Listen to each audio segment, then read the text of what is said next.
Hai semuanya, hari ini aku mau review anime Dr. Stone. Sebuah anime yang sebenarnya udah 1 tahunan gitu ya keluarnya. Tapi entah kenapa aku baru nonton akhir-akhir ini. Dan ya jadi mumpung aku masih fresh gitu ya ingatannya, aku mikir ya udahlah bikin video tentang ini aja.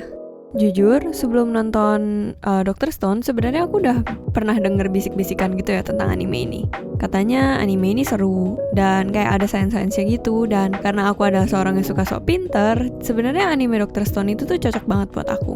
Tapi ya di satu sisi, anime ini tuh anime shonen, dan aku nggak suka shonen.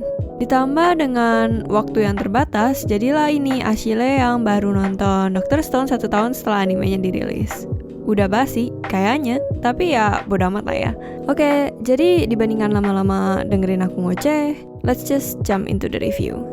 Jadi di suatu hari yang cerah dan biasa saja, muncul sebuah cahaya misterius yang membuat semua manusia yang ada di permukaan bumi ini menjadi batu. Bagaimana asal-muasal datangnya cahaya itu tidak ada yang tahu, tapi yang jelas kayak setelah peristiwa aneh itu terjadi, 3000 tahun telah berlalu, dan akhirnya seorang anak SMA bernama Ishigami Senku berhasil bebas dari kutukan batunya dan memulai hidup barunya di sebuah dunia yang sudah jadi kayak hutan rimba gitu ya. Terus singkat cerita, pokoknya Senku ini menemukan sebuah cairan dari pup kelelawar yang disebut juga sebagai asam nitrat dan mencoba membangkitkan sahabatnya bernama Okitaiju. Literally namanya bisa juga berarti besar dan berbadan berat. Lalu gebetan temannya itu juga dibangkitin sama Senku, namanya Ogawa Yuzuriha dan seorang yang bernama Shishio Tsukasa. Mereka mencoba membangun sebuah peradaban baru dan perlahan-lahan mencoba membangkitkan orang-orang yang masih menjadi batu. Tapi Tsukasa memiliki rencana lain. Tsukasa percaya bahwa dunia baru ini tuh seharusnya menjadi dunia bermain orang muda, dan Senku tidak seharusnya membangkitkan para orang tua, dan dunia baru harus bebas dari teknologi. Jadi ia mencoba membujuk Senku untuk menghentikan semua penelitian yang dilakukan sampai titik itu, tapi Senku menolak. Akhirnya dimulailah perang antara Senku, seorang siswa SMA jenius yang percaya dengan kekuatan teknologi dia bisa melakukan apa saja, dan Tsukasa, seorang idealis yang ingin menghapuskan para boomer dari muka bumi. Series anime ini jujur aja yang menurutku bikin aku hooked up banget itu adalah karena ada science-nya sih. Pas aku nonton Dr. Stone, aku ngerasa kayak wow, ternyata di alam itu asam nitrat tuh dari sini toh. Atau oh alah, cara bikin whisky tuh ternyata gitu toh. Gitu-gitu deh. Kayak keren banget gitu. Rasanya jadi kayak belajar sambil nonton.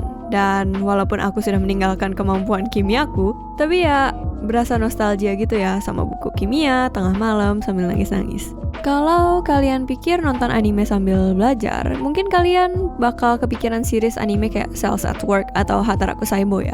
Tapi entah kenapa aku lebih suka dengan cara penyajian ilmu dalam series Dr. Stone dibandingkan Hataraku Saibo. Di Dr. Stone kita dikenalkan dengan berbagai zat-zat aneh dan bersama itu kita disajikan dengan jalan cerita yang asik dan lucu. Nggak bosan nontonnya. Karena ya Dr. Stone itu bukan fokus ke pembelajaran ya, tapi lebih ke arah pertualangan si Senku. Jadi kalau misalkan aku mesti bandingin tuh, Dr. Stone tuh plotnya mirip kayak apa ya, serial detektif gitu loh. Yang biasanya pembelajarannya itu atau ilmu-ilmunya itu dilontarkan dalam bentuk kayak analisis untuk memecahkan sebuah kasus.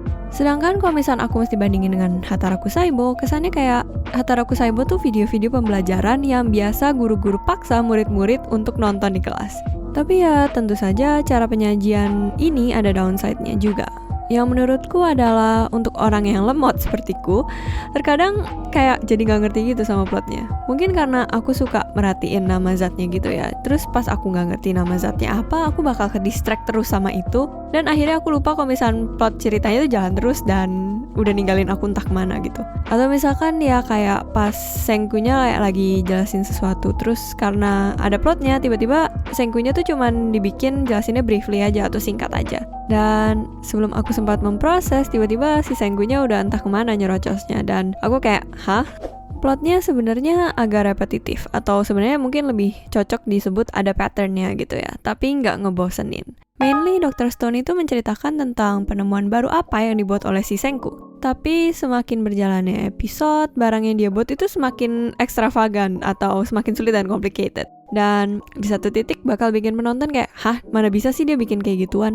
Dibarengi dengan humor yang nggak garing ya. Well, nggak tahu sih buat kalian garing atau enggak, tapi ya buatku sih ngakak. Jadinya tuh plotnya tuh kayak asik buat diikutin. Sayangnya series ini tuh baru sampai season 1 dan season 1-nya itu berakhir tepat sebelum klimaks plotnya. Jadi ya so far aku cuma bisa ngomong kalau plotnya ada patternnya atau repetitif tapi masih menarik. Suatu hal yang bikin aku gak suka dengan plotnya adalah bagaimana mulusnya pertualangan si Senku. Aku gak tahu ya, ini apakah emang kebiasaan anime shonen dimana main karakternya itu starts from nothing into something, yang di sepanjang perkembangannya itu kayak gak ada hambatannya sama sekali. Itu sih kesan yang gue dapet dari Dr. Stone ini. Hal ini sebenarnya yang bikin aku kurang suka nonton shonen. Mungkin kalian kayak, bagaimana dengan waktu si Senku hampir kejebut ke kolam sulfat? Atau kalian mungkin dengan gampang menunjuk satu scene di mana Senku kesusahan.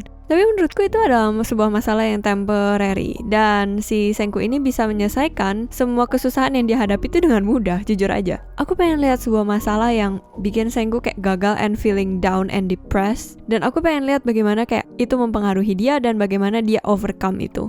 Tapi ya mungkin aku merasa gini karena sebelum nonton Dr. Stone aku nonton Attack on Titan yang lumayan distopian. Oh ya, mungkin aku harus bahas sedikit soal villainnya, si Tsukasa. Di Dr. Stone, aku merasa villainnya adalah sebuah figur yang mungkin dapat disimpatetik oleh para penonton. Kayak Thanos gitu loh.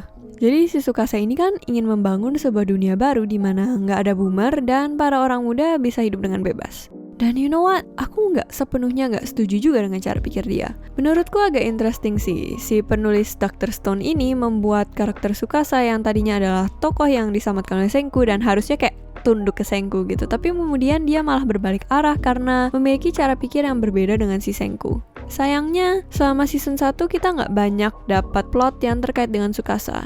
Dan semoga kalau misalnya Dr. Stone ada season 2-nya yang ternyata setelah kulihat-lihat bakal keluar tahun depan bulan Januari, kita akan lebih mendalami tentang Tsukasa. Overall, aku merasa cukup oke dengan Dr. Stone, mainly karena aku suka unsur sainsnya di series ini. Dan plotnya cukup lucu. Aku kasih anime ini 6 dari 10 pup kelelawar. Minus 4 karena aku nggak suka plotnya bikin Senku super OP untuk season pertama. By the way, aku baca komentar kalian soal gimana caranya aku review anime di channel ini. Dan ada beberapa komentar yang sugestiin kalau aku coba review movie anime gitu ya. Aku emang ada rencana mau begitu. Khususnya kayak akhir-akhir ini kan baru aja keluar yang Kimetsu no Yaiba punya movie. Dan sebenarnya aku bisa nonton. Tapi karena ada Miss Koroni, aku merasa ragu gitu ya kalau misalnya aku mesti nonton. Aku takut. Dan ditambah kalau misalkan banyak juga film-film Jepang yang ditunda kayaknya. Jadi ya nggak bisa review juga. Ada beberapa film yang udah keluar sejak sebelum ini yang sudah masuk ke list film yang pengen aku bahas. Ada movie anime juga. Tapi ya pokoknya kali ini kita bahas Dr. Stone dulu dah sebelum aku lupa. Dan kenapa akhirnya aku review series anime juga? Alasannya adalah karena untuk series anime aku akan membatasi ke anime-anime yang cuman 12 episode satu season misalkan, atau yang masih 20-an lah ya, pokoknya masih bisa terjangkau. Dan untuk series-series yang udah panjang kayak One Piece, Naruto, Detektif Conan, itu sih udah pasti gak bakal aku sentuh. Mungkin akan ada 2 pattern dalam bagaimana aku mencoba approach reviewnya. Yang pattern pertama ya aku nonton seriesnya sampai habis dan aku review kayak biasa, kayak film-film, kayak apa yang ku buat selama ini. Dan yang kedua, aku akan condong lebih ke arah kayak first impression gitu. Jadi ini bakal ku terapin untuk anime-anime yang ku tonton tapi tiba-tiba ku drop di tengah-tengah gitu. Jadi lebih ke arah kayak, oh ya aku nonton misalnya 3 episode pertama dan ini impressionku dan ini reviewku. Anyway, bagaimana dengan kalian? Apakah kalian sudah pernah nonton Dr. Stone? Kalau sudah, apakah kalian suka? Atau malah jadi nggak suka? Jangan lupa subscribe, like videonya, dan aku shutdown dulu ya. Dadah!